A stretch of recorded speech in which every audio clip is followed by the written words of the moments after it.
Hello students, फोनॉन्स institute के YouTube channel में आपका स्वागत है। आज की वीडियो में डिस्कस करूंगा questions which is based on a topic of collision. ठीक है, कोलिजन। इससे प्रीवियस वीडियो में मैंने फाइंड आउट किया था कि कैसे how we can calculate the velocity after collision. ठीक है, मोस्ट इंपोर्टेंट क्वेश्चन था वो। और प्रीवियस इससे फर्स्ट वीडियो में मैंने सिखाया था how we can apply two steps for the calculation of either coefficient of restitution or either to find out the velocities after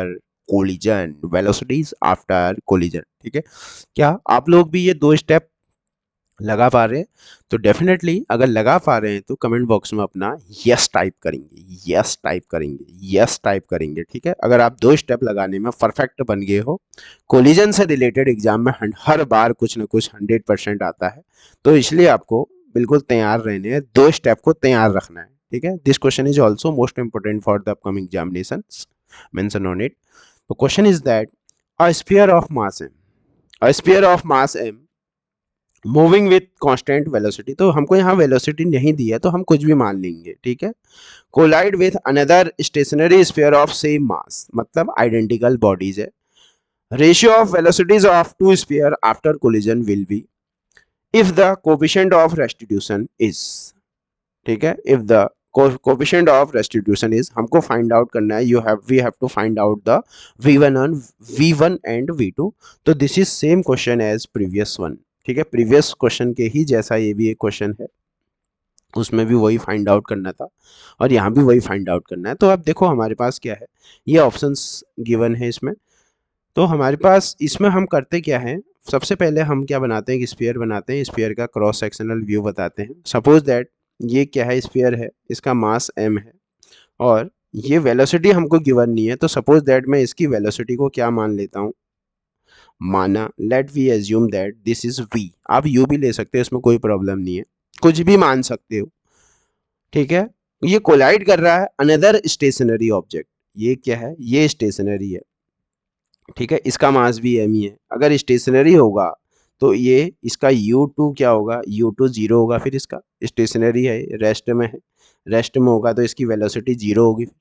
ये कब की कहानी है, ये है बिफोर कोलिजन, टक्कर से पहले, टक्कर से पहले, ये टक्कर से पहले की कहानी है। ठीक है, ये सबको अंडरस्टैंड है। अब आफ्टर कोलिजन क्या हो रहा है उसको भी देख लेते हैं। आफ्टर कोलिजन इनकी वेलोसिटीज क्या होगी, चेंज होगी। ये पहला वाला जो है, ठीक है, सपोज दैट इसकी वेलोसिटी v1 हो गई और जो दूसरा वाला है उसकी वेलोसिटी क्या हो गई, v2 हो गई। ठीक है, मोस्ट इंपोर्टेंट क्वेश्चन है for the upcoming examination. Lecturer के लिए ये क्वेश्चन इंपॉर्टेंट है बेटे, मोस्ट इंपोर्टेंट प्रोफाइल है। ठीक है, ये क्या है, आफ्टर कोलिजन। ये क्या था, आफ्टर कोलिजन। आफ्टर कोलिजन क्या था, ठीक है, आफ्टर कोलिजन की कहानी है। तो क्या आप मुझे स्टेप 1 लगा के दिखाएंगे इसमें? ठीक है, कभी भी अगर आपके दिमाग में कहीं पे भी क्वेश्चन में आपको कोलिजन दिख जाए तो कोलिजन मतलब COLM, कोलिजन मतलब COLM, कोलिजन मतलब कंजर्वेशन ऑफ लीनियर मोमेंटम। समझ में आ गया? कहीं पे भी अगर आपको क्या दिखता है, कहीं पे भी आपको कोलिजन दिखता है तो कोलिजन का डायरेक्ट आप रिलेशन लगाओ, सीधे सीधे किससे, कंजर्वेशन ऑफ लीनियर मोमेंटम से लगाओ। ठीक है, तो मैं वही लगाने जा रहा हूं कि इसका आंसर भी मैं दो स्टेप पर निकालूंगा। स्टेप फर्स्ट क्या होता है, applying conservation of linear momentum. Conservation of linear momentum बोलता है इसका मोमेंटम बताओ P इंटू एम वी। तो पी आई इक्वल टू क्या होता है, PF, initial momentum equal to final momentum. Clear हो चुका है? अब वन बाय वन हम लिखते जाते हैं। इसका मोमेंटम क्या होगा, m इंटू वी, और इसका मोमेंटम क्या होगा, m इंटू वी, जीरो है इसका। ठीक है, ये बिफोर कोलिजन हो गया। आफ्टर कोलिजन क्या होगा, इक्वल टू इसका mv1 और इसका क्या होगा, mv2। क्लियर हो चुका है? तो यहाँ से हमारे पास mv इक्वल टू क्या आ जाएगा, mv1 प्लस mv2 आ जाएगा। क्लियर हो चुका है? इसमें कोई प्रॉब्लम नहीं है। आप लोग भी अपना आंसर कमेंट बॉक्स में कर सकते हैं कि आपका आंसर क्या आ रहा है। तो m से ये m सब जगह कॉमन है, तो यहाँ से आपके पास v इक्वल टू आ रहा है v1 प्लस v2 आ रहा है। बस, अब मैं इसको इससे ज़्यादा कुछ सॉल्व नहीं कर सकता हूँ, तो इसको यहीं पे छोड़ देता हूँ। ठीक है, तो ये हमारे पास क्या बन गई, इक्वेशन 1 बन गई। This is the equation 1। ठीक, अब इसके बाद हम क्या करते हैं, इसके बाद स्टेप 2 लगाते हैं। ठीक है। Step two is the answer step. Step two में हम क्या करते हैं, अप्लाई, ठीक है, apply equal to V2 minus V1 upon U1 minus U2। Clear हो चुका है? क्लियर? ये क्या है, कोफिशिएंट ऑफ रेस्टिट्यूशन होता है वेलोसिटी ऑफ सेपरेशन अपॉन, ये वेलोसिटी ऑफ सेपरेशन है और ये वेलोसिटी ऑफ अप्रोच है, relative velocity of separation upon relative velocity of approach.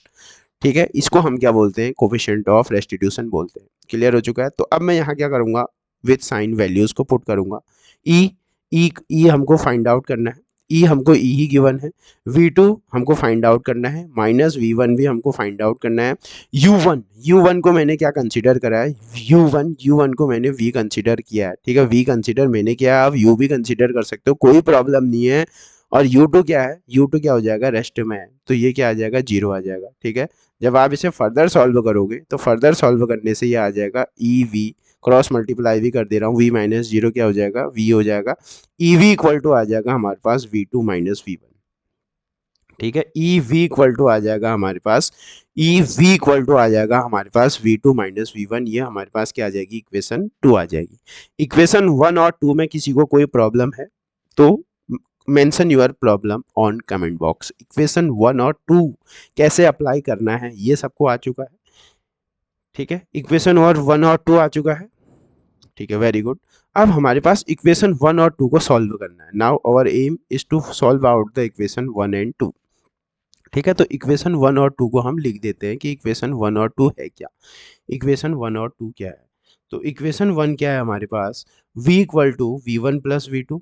Equation 1 क्या है, v equal to V1 plus V2, ये इक्वेशन 1 है। और इक्वेशन 2 क्या है, EV equal to minus V1 और प्लस V2, ये इक्वेशन क्या है। अब ये क्लास 10th का क्वेश्चन बन चुका है, this is the question of class 10th। ठीक है, कैसे हम सॉल्व करते हैं, क्लियर हो चुका है। तो हम क्या करते हैं, इन दोनों को सब्ट्रैक्ट कर देते हैं। क्या करते हैं, सब्ट्रैक्ट करते हैं, सब्ट्रैक्ट, यहाँ क्या करेंगे, सब्ट्रैक्ट, और यहाँ सब्ट्रैक्ट, ये माइनस है, तो यहाँ क्या आ जाएगा, यहाँ जब सब्ट्रैक्ट करोगे तो यहाँ आ जाएगा V, और V minus V minus EV equal to, subtract करने से भी कोई, यहाँ हमारे पास V1 प्लस ऐड कर दो, ऐड करने से बात बन जाएगी। क्यों, देखो यहाँ पर सामने सामने सीधे सीधे ऐड कर दो, ऐड करने से क्या होगा कि V1 और V1 सीधे कैंसिल हो जाएगा, सीधे ऐड कर दो, ऐड। ठीक है, इन दोनों को क्या करो, ऐड कर दो। जब ऐड करोगे तो ऐड करना है इन दोनों को ऐड करोगे तो यहाँ V आएगा और यहाँ प्लस EV आ जाएगा। देखो ये V1 प्लस का है, ये V1 प्लस का, और ये V2 माइनस का, तो ये V1 कैंसिल हो जाएगा, यहाँ से V1 और V1 कैंसिल हो जाएगा, और प्लस करोगे तो ये V2 और V2 क्या बन जाएगा, ये 2V2 बन जाएगा आपके पास। ठीक है, 2V2 बन जाएगा। तो यहाँ से मैं क्या करता हूँ, 1 प्लस ई V को कॉमन ले लेता हूँ और इसको इसके नीचे भेज देता हूँ, और ये बन जाएगा V2 आ गया हमारे पास। ये क्या आ गया, V2 आ गया। V2 में किसी को कोई प्रॉब्लम है तो V2 कैसे हमने फाइंड आउट किया। ठीक है, if you have any problem so mention your problem doubt in comment box. ठीक है, V2 हमने फाइंड आउट कर लिया। अब मैं इस V2 की वैल्यू को इक्वेशन 1 में रख देता हूँ। अगर मैं इक्वेशन 1 में रखूंगा तो यहाँ से हमको क्या करूंगा, एक और वैल्यू मिल जाएगा, पुट इन इक्वेशन 1 में रख दो इसको। तो V इक्वल टू V1। ठीक है, V1 मुझे फाइंड आउट करना है, और V2 क्या है हमारे पास, 1 प्लस ई V अपॉन 2, ये क्या है, V2 है। क्लियर हो चुका है। अब देखो इसको इसके पास ले जाओ तो ये माइनस बन के जाएगा, यहाँ 1 plus e V/2 equal to V1 आ गया। क्लियर है ना। अब इसके बाद हम यहाँ एलसीएम ले लेते हैं, 2V minus 1 plus e V upon 2 equal to क्या आ जाएगा, V1 आ जाएगा। ठीक है, और 2V माइनस अंदर मल्टीप्लाई करो, माइनस EV, ठीक है, अपॉन 2 इक्वल टू क्या आ जाएगा, V1। ठीक है, आप लोगों का अगर आंसर आया तो definitely mention your answer on comment box, 2V minus V v minus e v by two equal to क्या आ जाएगा, v1 आ जाएगा। ओके, यहां से अगर हम v को कॉमन लेते हैं तो ये one minus e by two equal to क्या आ जाएगा, v1 आ जाएगा। तो ये हमारे पास क्या है, ये हमारे पास क्या है, v1 आ गया। ठीक है, तो v1 और v2 हमने कैलकुलेशन के बाद फाइंड आउट कर दिया। और हमसे क्वेश्चन में क्या पूछा है कि फाइंड द रेशियो पूछा है। फाइंड द रेशियो मतलब we have to find out v1 upon v2। मेरा नेक्स्ट टारगेट क्या है, v1 अपॉन v2 को फाइंड आउट करना है। v1 upon v2 find out करना है, बोल रहा है कि रेशियो निकालो आफ्टर कोलिजन। ठीक है, तो अब मेरे पास क्या हो गया, देयरफॉर v1 अपॉन v2 मुझे फाइंड आउट करना है। v1 अपॉन v2 मुझे फाइंड आउट करना है। तो v1 upon v2 find out करने के लिए, ठीक है, v1 अपॉन v2 हमें फाइंड आउट करना है। तो v1 हमारे पास क्या आया है, देखो v1 हमारे पास क्या आया है, v1 माइनस ई अपॉन टू।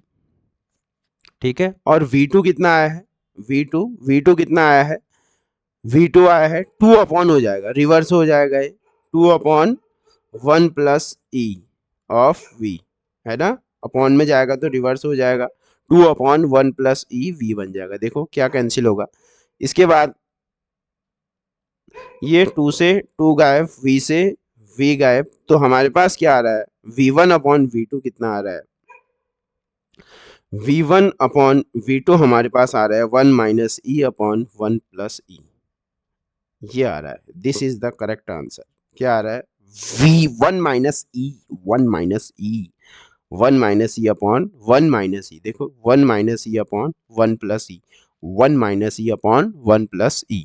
ठीक है, तो ये है हमारे पास सिर्फ दो स्टेप लगा डाला तो लाइफ झिंगा लाला, 2 स्टेप लगा डाला तो लाइफ झिंगा लाला। ठीक है, तो ये है क्या, कोलिजन के किस इस तरीके के क्वेश्चन एग्जाम में आते हैं। आपको कहीं पे भी कोलिजन दिख जाए, एक्सप्लोजन दिख जाए, ठीक है, तो आपके पास सीधे दिमाग में आ जाना चाहिए कि मुझे सीधे COLM के पास जाना है, कंजर्वेशन ऑफ लीनियर मोमेंटम के इक्वल जाना है, मतलब final momentum equal to initial momentum, final momentum equal to initial momentum. ठीक है, तो यहाँ रेशियो क्या आ रहा है हमारे पास, रेशियो आ रहा है 1 माइनस ई अपॉन 1 प्लस ई। तो यहाँ पर हमारे पास क्या हो जाएगा, ऑप्शन फर्स्ट ही क्या हो जाएगा, इसका करेक्ट आंसर हो जाएगा। ठीक है, so this is the most important and expected question for the upcoming examination. ठीक है, so you have to just clear how you can apply two steps. जहां पर भी कोलिजन आ गया, जहां भी कोलिजन आ गया वहां क्या करोगे, जहां भी कोलिजन आ गया वहां क्या फाइंड करोगे, सीधे सीधे COLM लगाओगे और आफ्टर दैट ई निकालोगे। ठीक है, क्लियर हो चुका है। तो सिर्फ 2 स्टेप में आप कैसे आंसर फाइंड आउट कर सकते हैं, इसको आपने सीखा होगा इन डिफरेंट क्वेश्चंस। ठीक है, अब इससे रिलेटेड और इसी तरीके से मैं प्रैक्टिस क्वेश्चंस आपके सामने लेके आऊँगा। ठीक है, तो इस वीडियो में इतना ही। ठीक है, आपको ये वीडियो कैसे लग रही है, ठीक है, आपको कॉन्सेप्ट समझ में आ रहा है नहीं आ रहा है, definitely mention your expression on comment box. Thank you.